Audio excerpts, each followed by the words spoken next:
আসসালামু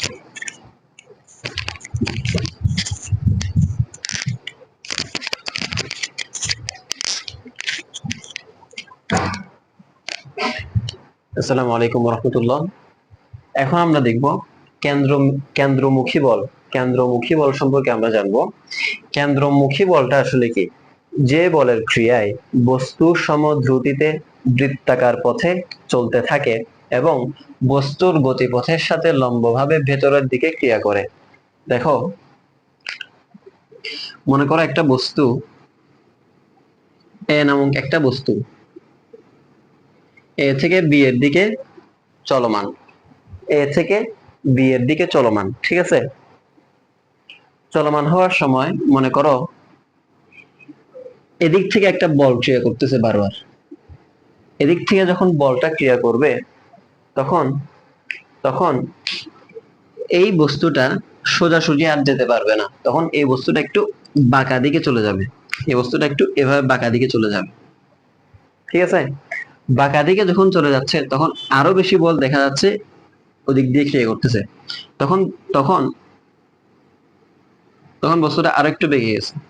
আবার যখন এভাবে বল প্রয়োগ করতে তখন একেবারে এরকম এভাবে ঘূর্ণায়মান ঘুরতে থাকতেছে। তার মানে একটা বস্তু সোজাসুজি ভাবে যাচ্ছিল, বলের কারণে এভাবে বাঁকা হয়ে গেছে, আবার বলের কারণে আবার বাঁকা, আবার বলের কারণে আবার বাঁকা, এরকম করতে করতে এক পর্যায়ে বৃত্তাকার পথে ঘূর্ণায়মান। এটাকে বলা হয় কেন্দ্রমুখী বল। যে বলের কারণে মূলত এরকম হচ্ছে সেটাকে বলা হয় কেন্দ্রমুখী বল। এখন দেখো একটু বিস্তারিত ভাবে যদি তোমাকে বলি,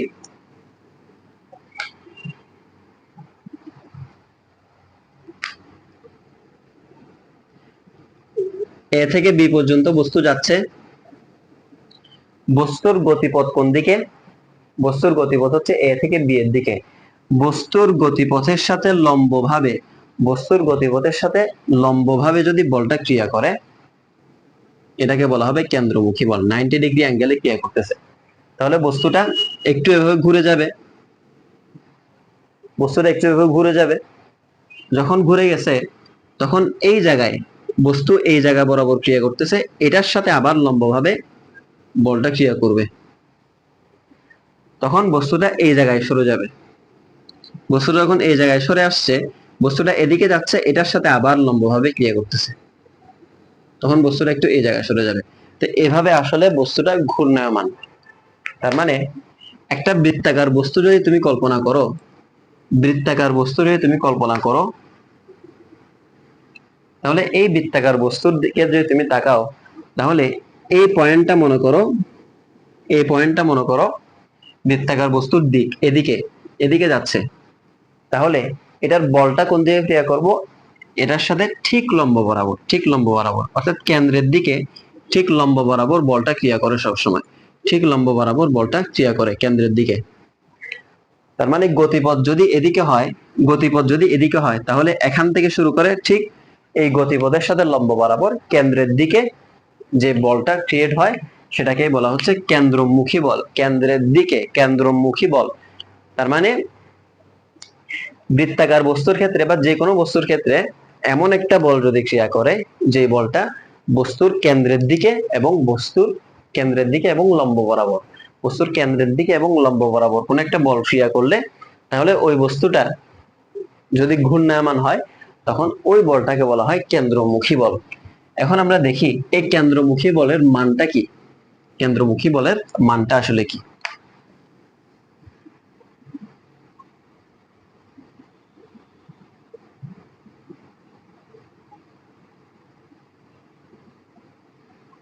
কেন্দ্রমুখী বল এটাকে আমরা এফ দ্বারা প্রকাশ করতেছি। কেন্দ্রমুখী বল, এই যে বলটা এদিকে কেন্দ্র বরাবর যে বলটা ক্রিয়া করতেছে সেটাকে আমরা এফ দ্বারা প্রকাশ করলাম। ওই কেন্দ্রমুখী বল এফটা আসলে কি? এফ হচ্ছে, আমরা জানি F is equal to M A. F is equal to M A আমরা জানি। এখন এই এটা হচ্ছে মূলত যে ত্বরণ, এই ত্বরণটা মূলত কেন্দ্রমুখী ত্বরণ। কেন্দ্রমুখী ত্বরণ, কেন্দ্রমুখী ত্বরণ, বা আমরা যে সংক্ষেপ সেটা হচ্ছে কৌণিক ত্বরণ।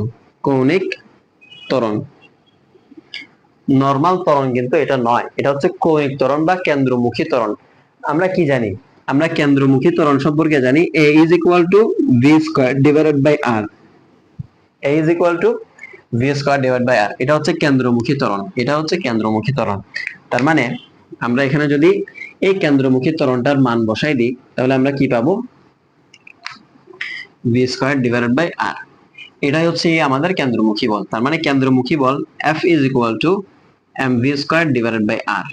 এটাই হচ্ছে আমাদের কেন্দ্রমুখী বলের সূত্রটা। বোঝা গেছে কিনা? এটাই হচ্ছে আমাদের কেন্দ্রমুখী বলের সূত্রটা, যেখানে মধ্যে এ হচ্ছে কেন্দ্রমুখী ত্বরণ, কেন্দ্রমুখী ত্বরণ, যার মানটা হচ্ছে ভি স্কয়ার ডিভাইড বাই আর। ঠিক আছে, ওই ভি স্কয়ার ডিভাইড বাই আরটা আমরা এখানে বসাই দিয়েছি, আর কোনো কিছু না। এখন কেন্দ্রমুখী বলের বিপরীতে আরো একটা বল আছে, কেন্দ্রমুখী বলের বিপরীতে আরো একটা বল আছে যেটাকে বলা হয় কেন্দ্র বিমুখী বল, যেটাকে বলা হয় কেন্দ্র বিমুখী বল। ঠিক কেন্দ্রমুখী বলের বিপরীতে আরো একটা বল ক্রিয়া করে, আরো একটা বল ক্রিয়া করে, যেটাকে বলা হয়, এটাকে আমরা F2 দ্বারা প্রকাশ করতেছি, যেটাকে বলা হয় কেন্দ্র বিমুখী বল।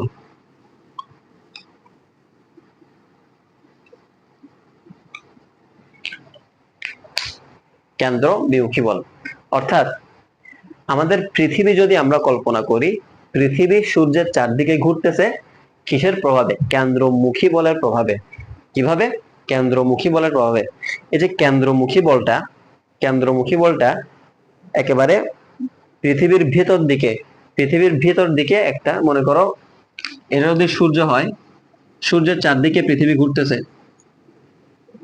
এটা পৃথিবী, এই যে পৃথিবী, পৃথিবীর চারদিকে ঘুরতেছে, এই যে ভেতরের দিকে একটা কেন্দ্রমুখী বল ক্রিয়া করার কারণে, কেন্দ্রমুখী বল ক্রিয়া করার কারণে পৃথিবী সূর্যের চারদিকে ঘুরতেছে। তদ্রূপ বাহিরে আরো একটা কেন্দ্র বিমুখী বল ক্রিয়া করতেছে, কেন্দ্র বিমুখী বল ক্রিয়া করতেছে, যেটার কারণে, যে কেন্দ্র বিমুখী বলের কারণে পৃথিবীটা সূর্য থেকে ছিটকে যেতে চাচ্ছে প্রতিনিয়ত। পৃথিবী কিন্তু শুধুমাত্র ঘুরতেছে না, সূর্য থেকে কিন্তু ছিটকে যাওয়ার জন্য কিন্তু একটা কেন্দ্র বিমুখী বল এখানের মধ্যে কাজ করতেছে। যদি পৃথিবী সূর্যের চারদিকে শুধুমাত্র ঘুরতেছে কিসের কারণে, আমি বলতেছি, শুধুমাত্র কেন্দ্রমুখী বলটাই যদি থাকতো, শুধুমাত্র কেন্দ্রমুখী বলটাই যদি থাকতো, তাহলে কিন্তু একসময় পৃথিবী এভাবে ঘুরতে ঘুরতে ঘুরতে ঘুরতে ঘুরতে ঘুরতে সূর্যের কেন্দ্রে চলে আসতো, তখন গিয়ে পৃথিবী তার ধ্বংস হয়ে যেত। কিন্তু আসলে এরকম হচ্ছে না, কেন? এই কেন্দ্র বিমুখী বলের কারণে। এই যে কেন্দ্রমুখী বলটা, ভিতরের কেন্দ্রমুখী বল এবং বাইরের কেন্দ্র বিমুখী বল, দুইটা পরস্পর সমান হওয়ার কারণে, দুইটা পরস্পর সমান হওয়ার কারণে মূলত পৃথিবী সূর্যের চারদিকে ঘুরতেছে। যেমন মনে করো আমি এদিক থেকে এই বস্তুটাকে টানতেছি, এদিক থেকে আবার টানতেছি, দুইটা টান যদি সমান হয় তাহলে এই বস্তুটা স্থির অবস্থায় থাকতেছে। একইভাবে সূর্য পৃথিবীর চারদিকে ঘূর্ণায়মান, ঘূর্ণায়মান, ঠিক আছে, কেন্দ্রমুখী বল ভেতরে ক্রিয়া করতেছে, বাইরে কেন্দ্র বিমুখী বল ক্রিয়া করতেছে। কেন্দ্রমুখী এবং বিমুখী দুইটা সমান হওয়ার কারণে পৃথিবী ওই জায়গার মধ্যেই ঘূর্ণায়মান, বাহিরে মানে অন্য পাশে কিন্তু সরে যাচ্ছে না, ওই জায়গার মধ্যেই কিন্তু একই অক্ষে বারবার ঘূর্ণায়মান। এটাই আমরা বুঝতে পারি এখান থেকে।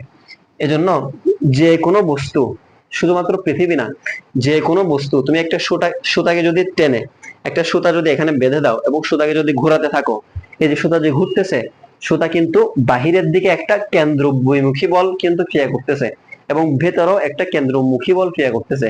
কেন্দ্রমুখী এবং বিমুখী বল দুইটা সমানভাবে ক্রিয়া করার কারণে এই বস্তুটা ঘূর্ণায়মান। বস্তু শুধুমাত্র কেন্দ্রমুখী বলের কারণে ঘূর্ণায়মান নয়, বরং কেন্দ্র বিমুখী বল এখানের মধ্যে দায়ী। কেন্দ্র বিমুখী বলের কারণে বাহিরের দিকে ছিটকে যেতে চায় বস্তু, আর কেন্দ্রমুখী বলের কারণে ভেতরের দিকে চলে আসতে চায়, সবসময় কেন্দ্রের দিকে চলে আসতে চায়। আমি আবার এই জিনিসটা একটু বলি,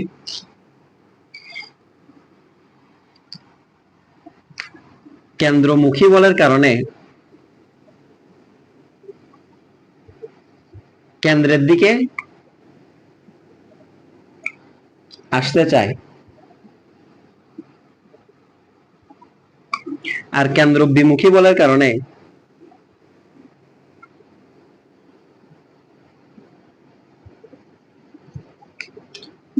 বাহিরে ছিটকে যেতে চায়, বাহিরে ছিটকে যেতে চায়।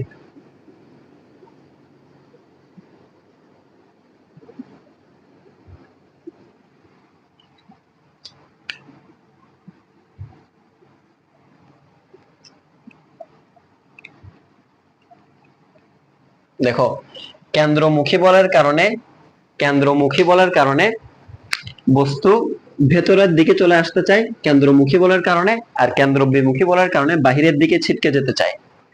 এই দুইটা সমান হওয়ার কারণে বস্তুটা ফাইনালি ঘূর্ণায়মান। ঠিক আছে, দেখো এই যে একটা বস্তু এদিকে যাচ্ছে, কেন্দ্রমুখী বলের কারণে এদিকে ঘুরে গেছে, আর কেন্দ্র বিমুখী বলের কারণে কিন্তু বাইরে ছিটকে যেতে চাচ্ছে, কিন্তু কেন্দ্রমুখী বলটা যেতে দিচ্ছে না। কেন্দ্রমুখী বলটা এদিকে টানতেছে, কেন্দ্র বিমুখী বলটা ওদিকে টানতেছে। দুইটার পরস্পর বল সমান হওয়ার কারণে, বস্তুটা এভাবে ঘূর্ণায়মান। এই জিনিসটা হচ্ছে গিয়ে বিষয়, মূল বিষয়। এবার আমরা আসবো রাস্তার ব্যাংকিং। রাস্তার ব্যাংকিং হচ্ছে এই কেন্দ্রমুখী বলের উৎকৃষ্ট উদাহরণ। এই রাস্তার ব্যাংকিং দিয়ে আমরা এই কেন্দ্রমুখী বলের আলোচনাটা মানে খুব ভালো মতো বুঝতে পারবো।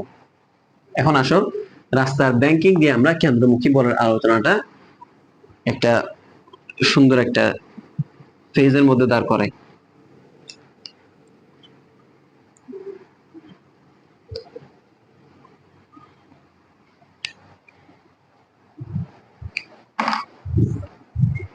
রাস্তার ব্যাংকিং,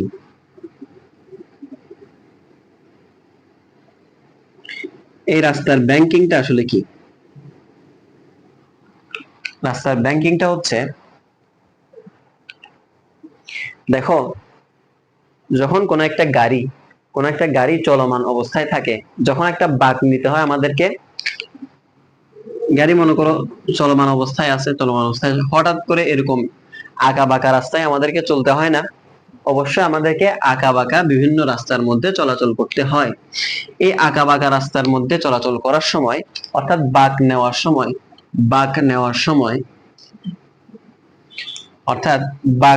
সময় এভাবে যে আমরা টার্ন নিই এরকম করে, বাঁক নেওয়ার সময় তখন কিন্তু বাহিরে একটা কেন্দ্র বিমুখী বল ক্রিয়া করে, যেটার কারণে আমাদের গাড়িটা ওদিক দিয়ে ছিটকে যেতে চায়। অনেক সময় দেখা যায়, তুমি একটা জিনিস যদি খেয়াল করো, অনেক সময় ইউটিউবে ভিডিও দেখতে পারো, অথবা তুমি এমনিতেই যদি খেয়াল করো, তুমি কোনোদিনও যদি কোনো কিছু দেখে থাকো, যে একটা গাড়ি বাঁক নেওয়ার সময় কোন দিকে সরে যায়, এটা কি ভেতরের দিকে চলে আসে নাকি বাহিরের দিকে ছিটকে যায়? সবসময় দেখবা বাঁক নেওয়ার সময় বাহিরের দিকে ছিটকে চলে যায়, কারণ বাঁক নেওয়ার সময় কেন্দ্র বিমুখী বলটা অনেক বেশি হয়। এই কেন্দ্র বিমুখী বলটা যেহেতু বেশি হয়, কেন্দ্র বিমুখী বলটা আমাদেরকে কমাইতে হবে, কেন্দ্রমুখী বলটা আমাদেরকে বাড়াইতে হবে। এই কেন্দ্রমুখী বলটা বাড়ানোর জন্য আমাদেরকে রাস্তার ব্যাংকিং এর সহায়তা নিতে হয়। রাস্তার ব্যাংকিং, এই রাস্তার ব্যাংকিং মানে হচ্ছে রাস্তাকে উঁচু করা। ব্যাংকিং মানে রাস্তাকে উঁচু করা। তোমরা দেখবা যখনই বাঁক দেখতে পাবা, তোমাদের হাইওয়েতে বা বিভিন্ন জায়গায় যখনই বাঁক দেখতে পাবা, তখনই দেখবা একেবারে এটা যদি হয় রাস্তার ভেতর থেকে বাহিরের সাইডটা একটু উঁচু থাকে। রাস্তার সব সময় ভেতর থেকে বাহিরের সাইডটা একটু উঁচু থাকে, অনেকটা এরকম দেখো, এই যে এরকম উঁচু থাকে, অর্থাৎ বাহিরের সাইডটা উঁচু, ভেতরের সাইডটা একটু নিচু। বাহিরের সাইডটা উঁচু, যাতে যাতে বাহিরের দিকে ছিটকে যেতে না পারে, ভেতরের দিকে যেন হেলে পড়ে, সবসময় ভেতরের দিকে যেন হেলে পড়ে। এই জন্য কেন্দ্রমুখী বলটা বাড়ানোর জন্য ভেতর থেকে যত বাহিরে যাওয়া তত একটু রাস্তাকে উঁচু করা হয়। এটাই আমরা যদি এখন দেখি,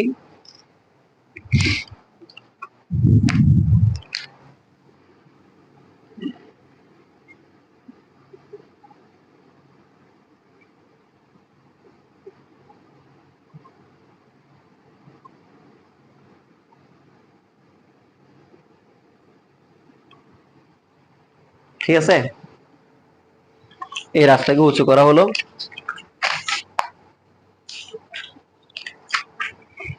এখন এটা হচ্ছে এইচ উচ্চতা, আর এটা হচ্ছে থিটা কোণ। ঠিক আছে, আর এটা হচ্ছে রাস্তার যে ব্যাসার্ধ, সেটা হচ্ছে ব্যাসার্ধ।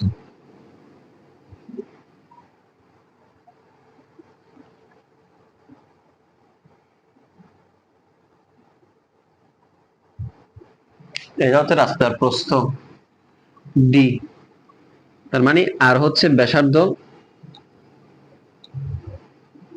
ডি হচ্ছে রাস্তার প্রস্থ, প্রস্থ।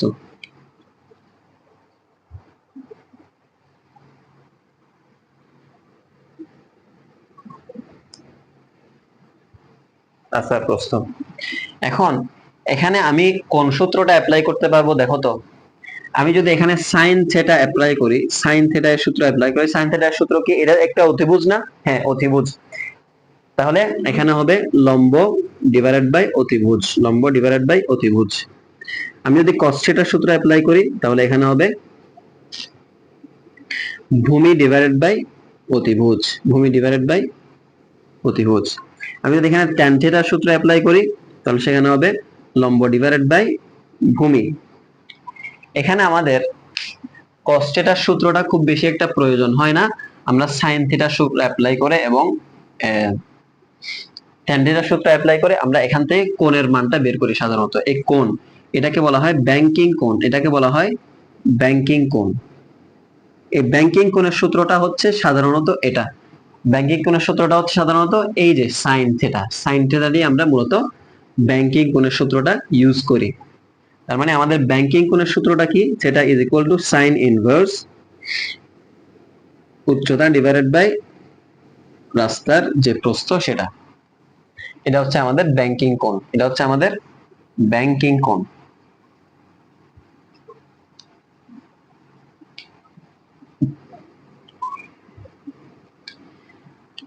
এখানে আমাদের আরো একটা সূত্র আছে, সেটা হচ্ছে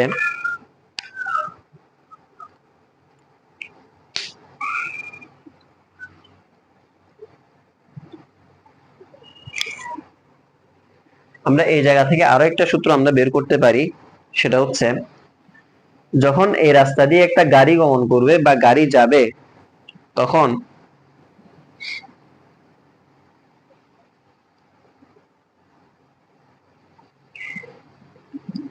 আমরা এই রাস্তা নালি দিয়ে সোজা একটা রাস্তা দিই, অর্থাৎ ব্যাংকিংই হবে, শুধুমাত্র আমরা একটা রাস্তা অঙ্কন করব, ওই রাস্তা থেকে আমরা ওই যে গাড়ির যে দূরত্ব, অর্থাৎ গাড়ির যে বেগ ভি, ভি আমরা বের করার জন্য। এখন মনে করো এই জায়গায় একটা গাড়ি রয়েছে, এই জায়গায় একটা গাড়ি আছে, ওই গাড়িটা চলাচল করার সময় গাড়িটা যখন চলবে, চলাচল করতে করতে গাড়িটা একটু বেঁকে যাবে না? যখনই বাঁক নিবে, যখনই বাঁক নিবে তখনই গাড়িটা একটু বেঁকে যাবে না? অর্থাৎ গাড়িটা একটু এভাবে হেলে পড়বে, গাড়িটা একটু এভাবে হেলে পড়বে এরকম করে। তখন গাড়িটার বলটা, গাড়িটার যে বল, সেই গাড়িটার বলটা সে কোন দিকে প্রয়োগ করবে? অনেকটা এদিকে প্রয়োগ করবে, এদিকে, এদিকে। এটা হচ্ছে কি? ক্রিয়া বল, ক্রিয়া বল। অর্থাৎ আমরা হাঁটার সময় মাটির উপর একটা ক্রিয়া বল দিই না?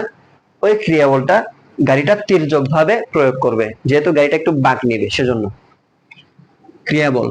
আর এর বাহিরে ক্রিয়া বলের ঠিক বিপরীতে ভূমি কর্তৃক একটা প্রতিক্রিয়া বল আসবে না? ওই যে প্রতিক্রিয়া বলটাকে আমরা বলতেছি আর, প্রতিক্রিয়া বলটাকে আমরা বলতেছি আর। মূলত ওই প্রতিক্রিয়া বলের কারণেই তো আমরা সামনে আগাই যাই। আমরা ক্রিয়া বল দিই মাটির উপর, প্রতিক্রিয়া বলের কারণে আমরা সামনে এগিয়ে যাই সব সময়। তার মানে এটাই হচ্ছে প্রতিক্রিয়া বল।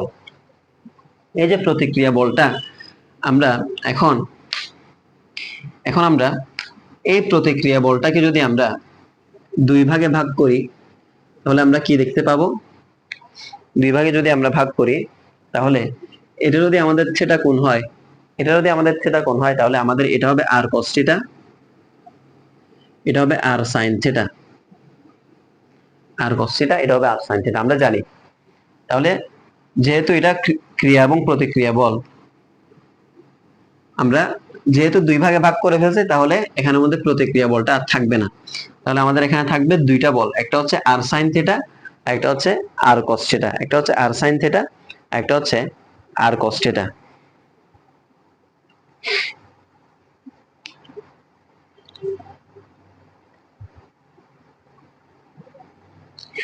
এবার আমরা আসি, এবার আমরা আসি দেখো এই আর cos থিটার বিপরীতে কোন বলটা ক্রিয়া করতেছে বলতে পারবা তোমরা? এই যে বরাবর ভূমি বরাবর যে বলটা, এটা হচ্ছে অভিকর্ষ বল, এটা হচ্ছে অভিকর্ষ বল।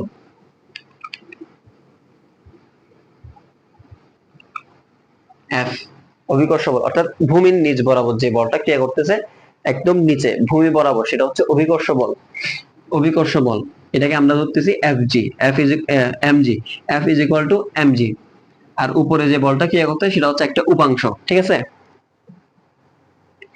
এখন আর সাইন থিটার বিপরীতে যে বলটা ক্রিয়া করতে সেটা কোন বল বলতো? সেটা হচ্ছে আমাদের কেন্দ্রমুখী বল, অর্থাৎ এই কেন্দ্রমুখী বল যেটা, সেটা হচ্ছে কি mv square divide by R. এখন দেখো, এখন যদি আমি যদি বলি R cos theta is equal to mg এবং R sine theta is equal to mv square divided by R, এটাই কিন্তু আসলে হওয়ার কথা। কারণ R cos theta is equal to mg না হলে কোনোদিনও এই বস্তুটা সামনে আগাতে পারবে না। অর্থাৎ বিপরীতে যে বলগুলো ক্রিয়া করতেছে তারা যদি পরস্পর সমান না হয় তাহলে এই বস্তুটা কিন্তু ছিটকে পড়ে যাবে।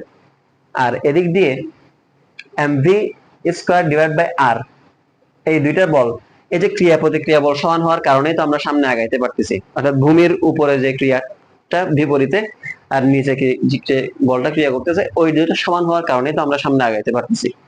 আর mv স্কয়ার ডিভাইড বাই আর এবং আর সাইন থিটা, আর সাইন থিটা এটা কি কেন্দ্র বিমুখী বল, এটা কেন্দ্রমুখী বল। কেন্দ্রমুখী বলের বিপরীতে আর সাইন থিটা কেন্দ্র বিমুখী বল হিসেবে ক্রিয়া করতেছে। কেন্দ্রমুখী এবং কেন্দ্র বিমুখী যদি সমান না হয় তাহলে কি বস্তুটা কি যথাযথভাবে বাঁক নিতে পারবে? পারবে না। তার মানে এই এই দুইটা জিনিস সমান হওয়া এবং এই দুইটা জিনিস সমান হওয়া কিন্তু আসলে গুরুত্বপূর্ণ। তার মানে আমরা কি বললাম? R cos theta is equal to mg এবং R sin theta is equal to mv square divide by r।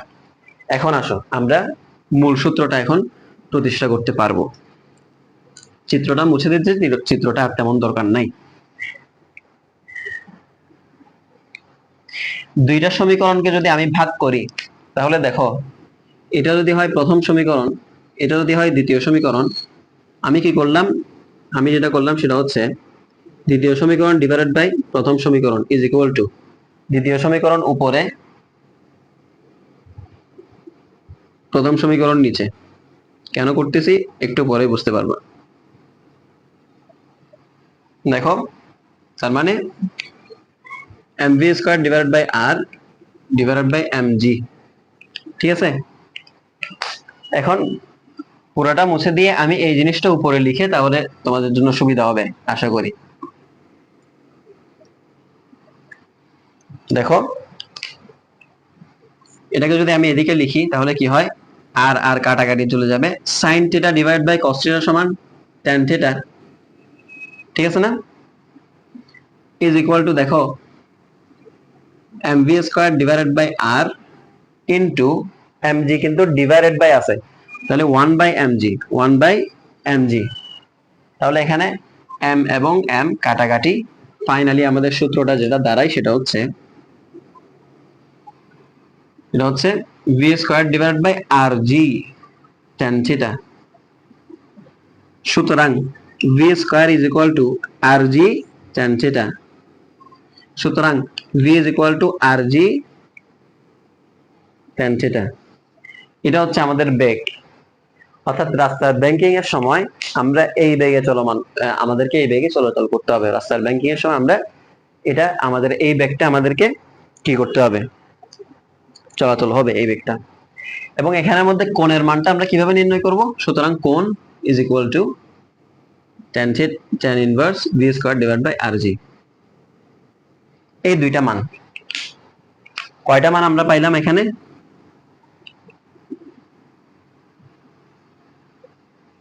তিনটা মান আমরা পাইলাম এখানে। একটা হচ্ছে tan theta is equal to v square divided by rg, আরেকটা হচ্ছে theta is equal to tan inverse v square divided by rg, আরেকটা হচ্ছে v is equal to root over rg tan theta। এটা হচ্ছে আমাদের রাস্তার ব্যাংকিং এর যে মেইন সূত্র, ওই মেইন সূত্রটা। তো আশা করি আজকের ক্লাসে এতটুকু পর্যন্ত বোঝা গেছে। পরবর্তী ক্লাসের আগ পর্যন্ত সবাই ভালো থাকবে এবং সুস্থ থাকবে। আসসালামু আলাইকুম ওয়া রাহমাতুল্লাহি ওয়া বারাকাতুহু।